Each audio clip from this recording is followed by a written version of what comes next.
Hello, my beautiful people, and welcome back to Meghan and Harry Tales. I'm Adrian, and as always, we are diving into the real stories, the raw moments, and the royal ripples that continue to define the lives of the Duke and Duchess of Sussex. Today's episode is going to be one of those rare ones, a possible turning point in one of the most strained father-son relationships in modern royal history. Yes, you heard that right. Prince Harry has reportedly offered to share his diary dates with the royal family, including his father, King Charles, and even Prince William's camp at Kensington Palace. Some say this is nothing short of a peace offering. Others view it as strategic. But one thing is clear. The tone between the Sussexes and the monarchy is shifting. Let's break it all down, the meetings, the meaning, and what this could mean for the future of the House of Windsor. It all began with whispers, the kind of quiet rumblings that often precede monumental change. Earlier this month, in what insiders describe as a subtle but significant shift in royal dynamics, Prince Harry's team made contact with senior palace aides. The result? A new plan that involves Prince Harry sharing a schedule or grid of his public activities with both Buckingham Palace and Kensington Palace. Why is this such a big deal? Because until now, Prince Harry, since stepping down as a senior royal in 2020, has moved in near total independence. His events, his trips, his interviews, and even his controversial projects like the Netflix docuseries or the release of his memoir, Spare, were often announced without any coordination with the royal family. And let's be honest, that's led to some awkward moments. Some of Harry's most high-profile engagements have unintentionally or perhaps intentionally overshadowed royal milestones. Take his recent trip to Angola, for instance.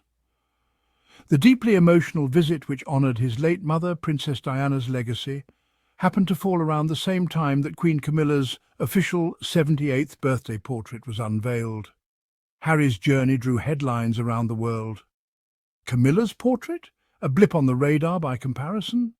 So now we see a change, or at least a sign of one. According to Daily Mail sources, Harry's team has proposed a plan to share his upcoming commitments with the royal family, specifically to avoid overlaps, reduce media tension, and perhaps create space for actual reconciliation. This offer didn't come out of nowhere. Behind the scenes, something meaningful happened earlier this month. On July 13th, aides to Prince Harry and King Charles met in secret at the Royal Overseas League, a private members' club not far from Clarence House, the King's London residence. On one side you had Tobin Andrea, the King's Director of Communications, known to be a tough but diplomatic figure within the palace. On the other, representing Prince Harry, was Meredith Maines, head of his California household, and Liam Maguire, their UK-based public relations lead. This wasn't a Zoom call. It was a face-to-face meeting, arranged in person, held discreetly, but its existence eventually leaked, and now the speculation is flying. Was this the start of a reconciliation between King Charles and his youngest son? Was it just logistics? Or is this a carefully curated thaw in relations? According to insiders, the mood of the meeting was constructive, with both sides eager to avoid any more media collisions.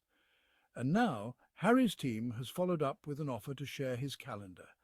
Think about that.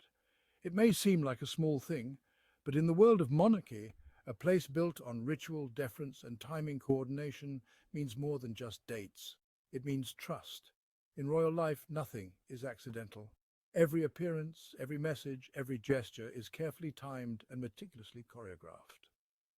So, when events clash like Harry's Angola trip overlapping Camilla's birthday, it's not just an inconvenience, it's a message. And many have accused the Sussexes in the past of doing it on purpose.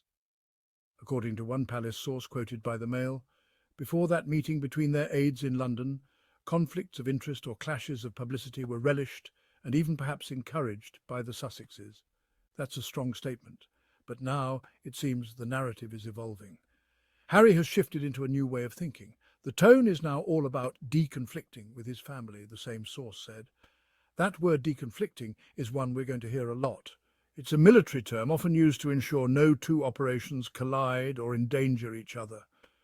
In the royal world, it's a way to keep the spotlight where it's supposed to be on the monarchy as a whole. But for Harry, it may be more personal. What makes this story even more fascinating is that the calendar sharing gesture also extends to Prince William's camp at Kensington Palace. That's right, after years of tension, after the Oprah interview, after Spare, where Harry laid bare his heartbreak over his brother's cold shoulder. This is a moment that could just maybe lay the groundwork for healing. We shouldn't get ahead of ourselves. Sources caution that Harry's team is protecting his independence fiercely. He isn't looking to re-enter the firm or fall back under royal control. Harry still doesn't like being controlled by the royal machinery, and that won't change, an insider explained. But what he is doing is signalling that he's open to coordination, that he doesn't want his actions to be perceived as sabotaging royal efforts. That's a subtle but powerful shift. It's about respect, not necessarily reconciliation just yet. Still, any bridge to Prince William will take time, effort, and maybe even mediation. But it's a start. Now here's where things get even more interesting.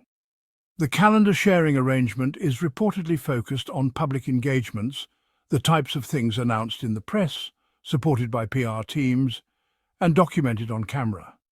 But what about the private moments? Earlier this year, Prince Harry reportedly took a secret trip to Botswana, a country that holds deep emotional meaning for both him and Meghan. It's where they first fell in love. And it's a place Harry often visits to recharge and reflect. That trip was not announced in advance. It was not coordinated with the palace. It was kept under wraps until long after it had happened.